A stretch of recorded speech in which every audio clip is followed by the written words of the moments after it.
je vous retrouve aujourd'hui avec une nouvelle vidéo pour Show and Flower. Aujourd'hui, je vais mettre en couleur ces petits doudous astro de la collection hors série Doudouland.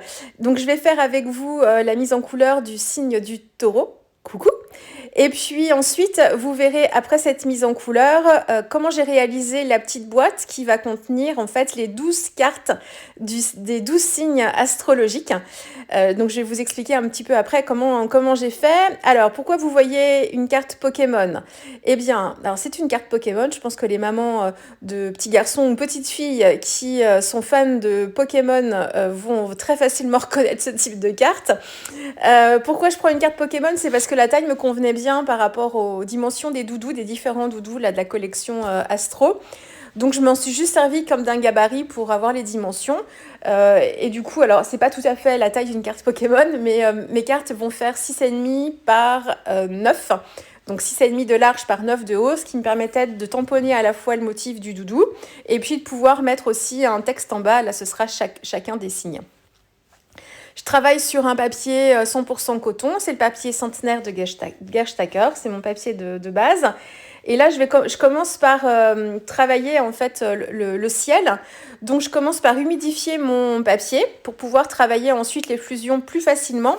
Et comme je travaille à plat, entre guillemets, en effet 2D, c'est-à-dire que j'ai le motif du tampon en fait tamponné directement sur le papier. Je ne vais pas le détourer et le recoller. Donc, il faut que je prenne soin de ne pas mettre de la couleur sur mon doudou. Donc, je passe une première couche d'eau. J'humidifie d'abord mon papier en passant en fait tout autour du tampon. Sur certains motifs de petits doudous astro, vous avez plus ou moins de détails tout autour des doudous. Donc, il faut être précis. Ne pas hésiter à ajouter quand même pas mal d'eau au début parce que le temps que vous fassiez le tour du doudou avec l'eau, le pinceau, la première étape a le temps de sécher. Donc ne pas hésiter à bien mouiller. Et si vous voyez qu'une fois que vous avez fait le tour du doudou, il vous reste des flaques à l'endroit où vous êtes passé en premier, bien vous pouvez en retirer un petit peu.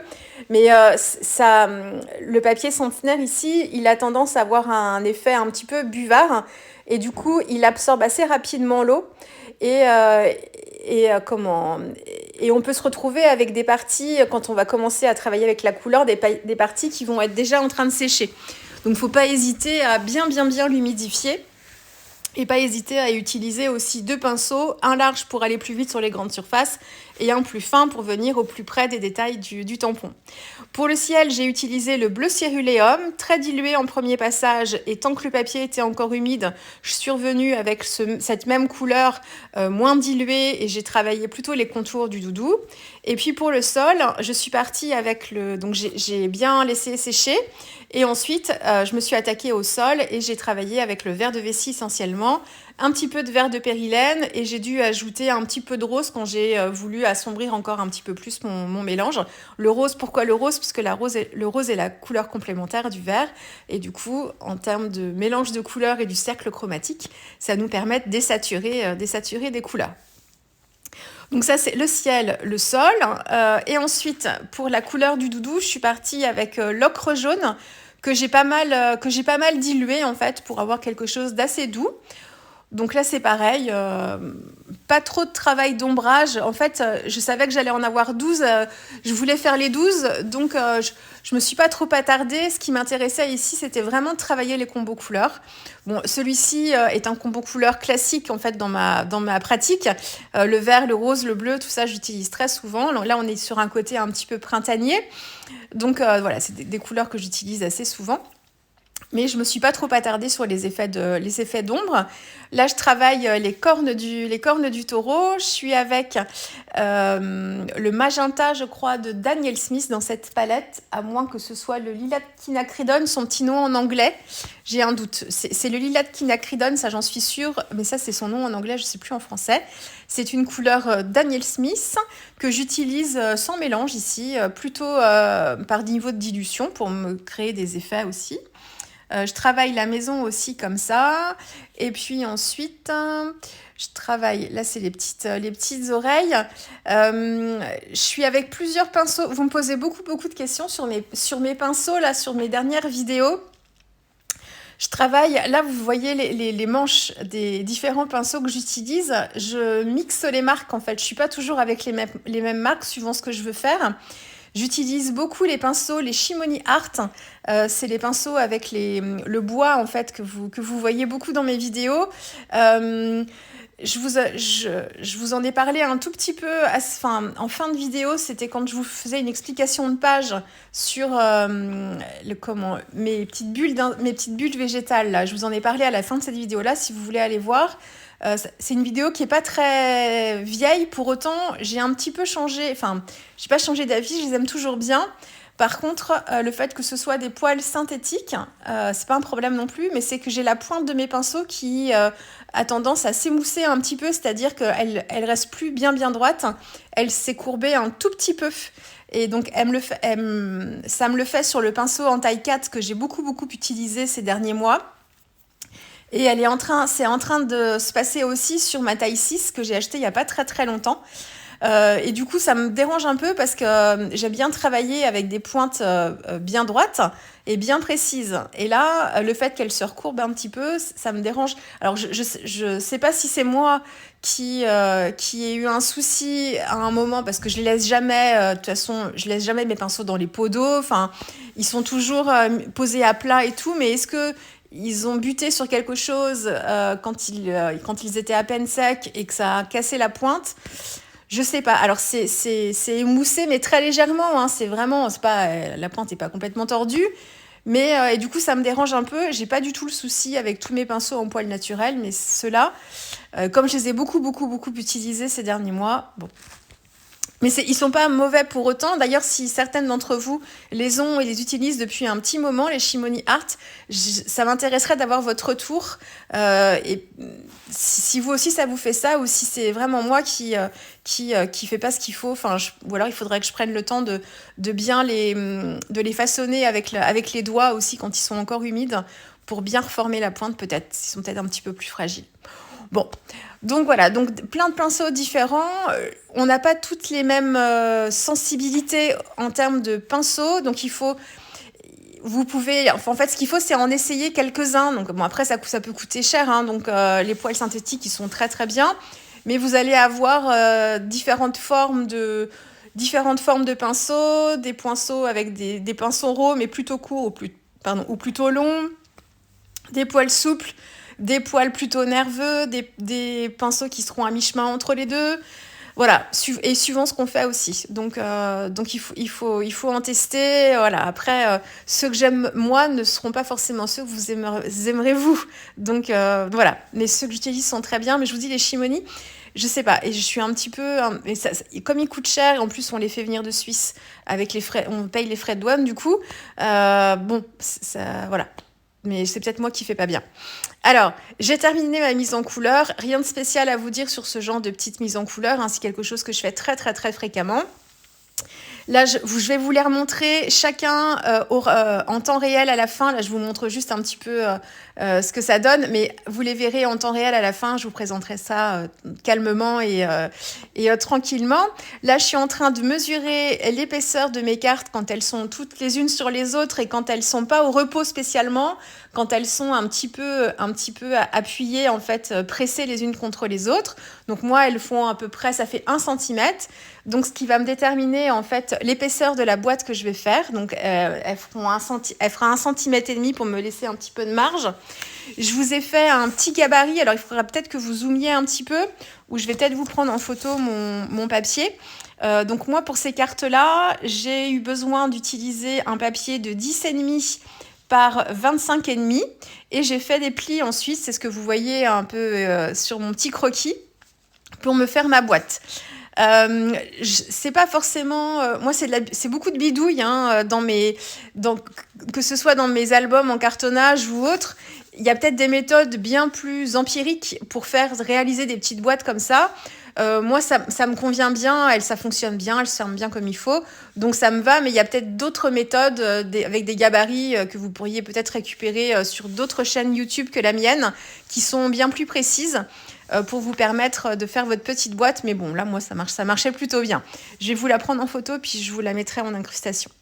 Alors, pour décorer ma boîte, j'utilise le set de papeterie de la collection Astro. Donc, je suis partie avec le papier imprimé avec des écritures. Donc, c'est donc sur la face avant, sur la face arrière et de chaque côté aussi de la petite boîte. Donc, c'est le même papier imprimé. Je vais venir travailler aussi, vous allez le voir en vidéo, une autre planche de tampons de la collection Astro. Elle fait partie des 3 planches de tampons à part. Là, je vais travailler avec la lune, vous allez voir. Qu'est-ce que j'ai fait d'autre? Et là, donc, je suis en train de coller. Alors, j'utilise de la Tacky-Glue. J'utilise toujours la même colle. C'est la Tacky-Glue Turbo qui est très pratique ici pour former des boîtes, puisqu'en fait, elle colle très vite. Donc, par contre, il faut faut être précis et bien positionner ces éléments parce qu'on n'a pas le temps de trop réajuster. Mais au moins, la boîte se forme très vite et reste bien collée assez rapidement. Donc voilà pour ça. Ce que j'aurais dû faire avant de la coller, je vais mettre un petit texte sur le haut de mon rabat. Et ça, je vais le faire à la fin, vous allez voir. C'est pas très pratique, hein. J'y ai pas pensé avant, en fait. Je savais pas que j'allais mettre un texte à cet endroit-là. Donc, le mieux, c'est de le faire, de tout tamponner et de tout faire avant de monter votre boîte. C'est quand même plus pratique. Alors, là, je travaille le tampon avec cette belle lune et la fleur avec les feuilles juste en dessous. Ça, c'est un motif que je vais venir détourer et recoller ensuite sur l'avant de la boîte. Donc, je travaille avec un petit mix ici. Vous avez en haut, à côté de ma palette en céramique, les aquarelles Isaro, pardon. Les aquarelles Isaro. Dans cette petite boîte, j'ai mis toutes les couleurs Isaro que j'ai en perlescente. Donc, légèrement ou plus ou moins irisées, ça dépend des teintes. Et puis, j'ai complété avec ma palette où j'ai des godesses Sennelier, Winsor et Newton. Donc là, je suis avec l'ocre jaune pour la lune, avec un petit peu de terre de sienne, je crois, très diluée au début. Et j'ai mélangé, terre de sienne, ocre jaune, mais ce sont 2 couleurs très très proches. La terre de sienne, c'est l'une ou l'autre à la limite, hein, les 2 ne sont pas indispensables. Et donc j'ai mélangé ça et ensuite j'ai mélangé un petit peu de la couleur or, c'est poussière d'étoile je crois, de chez Isaro, que j'ai mélangé à ces couleurs-là pour avoir en fait une lune qui scintille mais légèrement. C'est un doré en fait qui est très très très léger et que j'utilise plutôt dilué pour pas avoir l'opacité du doré. Et donc je mélange ce doré avec mon ocre jaune et ma terre de sienne. Et puis, je travaille au début sur un mélange plutôt dilué pour commencer à poser mes couleurs. Et je complète avec une couleur un petit peu moins diluée. Je vais rajouter un petit peu de terre d'ombre, d'ailleurs naturelle, à mon mélange pour travailler l'extérieur de la lune, donc sur le côté gauche, c'est ce que vous voyez. Et je vais créer comme ça un effet bombé un petit peu sur cette lune, en travaillant foncé sur les extérieurs et un peu plus clair sur le centre, pour renforcer ce côté un peu globe, même si là, on est sur un croissant de lune. Vous me voyez tenir mon papier entre mes 2 mains, c'est parce que je sèche au heat gun entre chaque couche et je le mets entre mes mains pour le refroidir et pour vérifier qu'il est bien froid avant de refaire une couche par-dessus. Sinon, je travaille sur un papier qui est encore chaud et mon aquarelle se sèche presque instantanément, donc c'est pas le but ici. Donc, c'est ce que vous me voyez faire. Je le mets entre mes mains, je le mets sur mon pantalon aussi, sur ma cuisse. Et ensuite, je vérifie que ma plaque en verre n'est pas trop chaude non plus parce que comme je sèche directement sur la plaque en verre met un tout petit peu de temps à refroidir aussi. Voilà. Les petits détails. Donc ça, c'est pour la lune. Et puis là, je fais la mise en couleur des fleurettes et des feuilles. Alors, pour les feuilles, je suis partie toujours avec le verre de vessie. C'est des feuilles qui vont être assez soutenues en termes de couleur.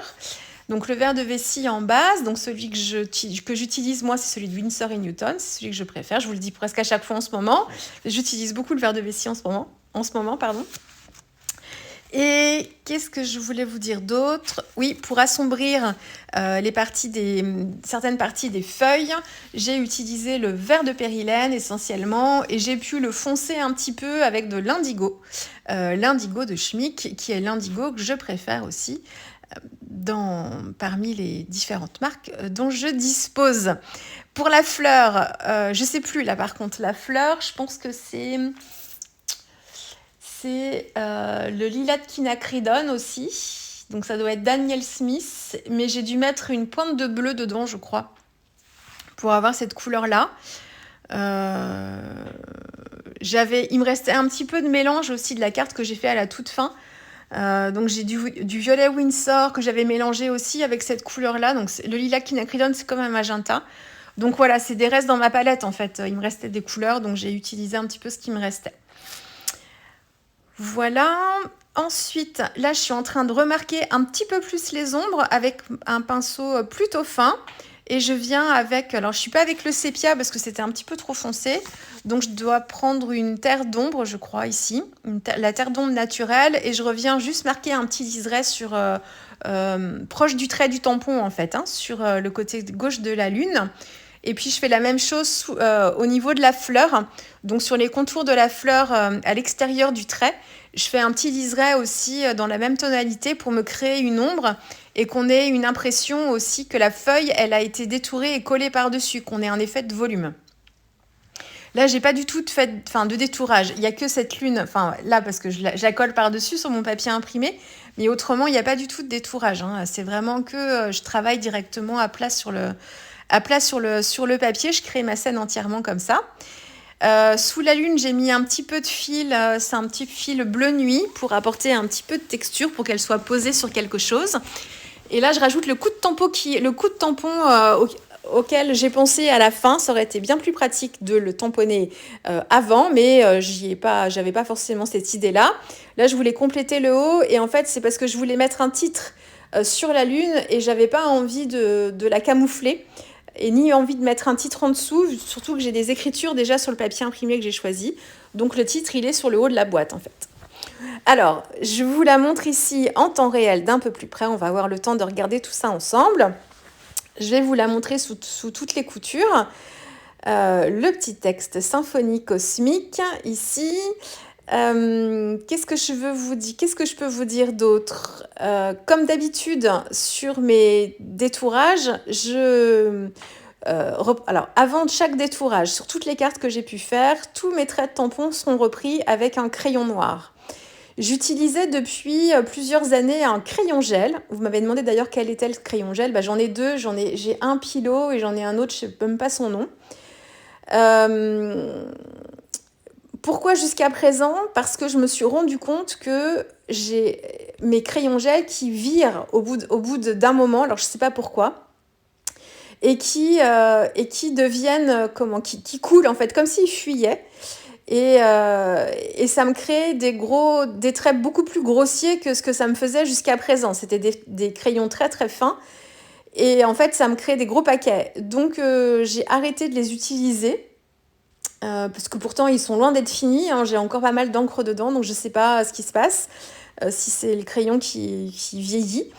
Donc maintenant ce que je fais, c'est que j'utilise des crayons feutres classiques type Micron, avec des pointes plus ou moins fines suivant les traits des tampons, et je fais en fait tous mes traits de crayon avec des crayons feutres. Alors là, c'est facile parce que je suis sur une base aquarelle. Si vous faites des mises en couleur avec des crayons de couleur, attention aux crayons que vous utilisez. Le mieux, c'est de réutiliser un crayon de couleur noire pour refaire vos traits, taillés très très fins. Parce que les crayons feutres type Micron, vous allez les ruiner, en fait, vous allez les abîmer, ils vont plus marcher. Et il n'y avait que mes petits crayons gel, justement, qui me permettaient de pouvoir retravailler les traits par-dessus, parce qu'ils se nettoient, ils ne sont pas trop fragiles. Mais là, du coup, je ne sais pas comment je vais faire. Bon, je verrai ça quand je reprendrai mes crayons de couleur. Donc là, je vous les défile, hein, une par une. Vous me direz d'ailleurs en commentaire si vous voulez me dire quelle est la carte que vous préférez. Moi, j'ai une petite préférée. J'en ai deux, en fait, enfin, peut-être même trois. 3 coups de cœur. J'ai la précédente avec les couleurs fluo. Là, on est un peu dans l'esprit du combo couleur que j'avais utilisé pour le cabinet de curiosité de ma petite sorcière. J'aime beaucoup celle avec le petit poisson là qu'on vient juste de voir. Et puis, il y en a une autre aussi, je crois que c'est le Capricorne, qui a une petite queue comme ça de poisson, que j'aime beaucoup aussi dans les teintes de bleu. Donc, je me suis vraiment amusée à essayer de trouver des combos couleurs.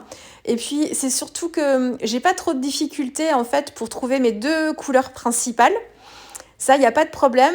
Par contre, pour travailler des couleurs en plus, pour compléter mon combo couleur, c'est souvent j'ai souvent des difficultés en fait à sortir un petit peu de ma zone de confort. Donc là, ça m'a permis de tester de nouvelles choses, de tester de nouveaux mélanges. Voilà, c'est le Capricorne que j'aime bien aussi. Donc voilà, donc si vous voulez bien me dire en commentaire le signe que vous préférez, alors soit pour le choix des couleurs ou peut-être juste pour le petit doudou astro qui vous parle le plus. Et puis donc voilà, vous allez avoir les photos. Donc il y en a 12, hein, donc je vous les ai pas pris en photo un par un. Hein. Je vous ai fait des petits ils sont 2 par 2 en règle générale, voilà, c'est ça. Ils sont 2 par 2. J'espère que cette vidéo vous aura plu. Il faut que je pense à vous mettre en incrustation le petit croquis de ma boîte. Mais je vous le dis, ça dépend vraiment de la taille des cartes que vous allez faire, de l'épaisseur que vous allez mettre dessus. Ce ne sera pas forcément une tranche d'1,5. Et vous avez sûrement plein de tutos YouTube bien mieux faits que moi, avec des techniques bien plus précises sur d'autres chaînes. Donc n'hésitez pas à aller faire une petite recherche sur YouTube pour ça. Mais ça ne me dispense pas de vous mettre mon petit croquis. Voilà, je vous laisse avec les dernières photos. J'espère que cette petite vidéo vous aura plu. Et puis nous, on se retrouve très vite pour une prochaine vidéo pour Show and Flower. Au revoir.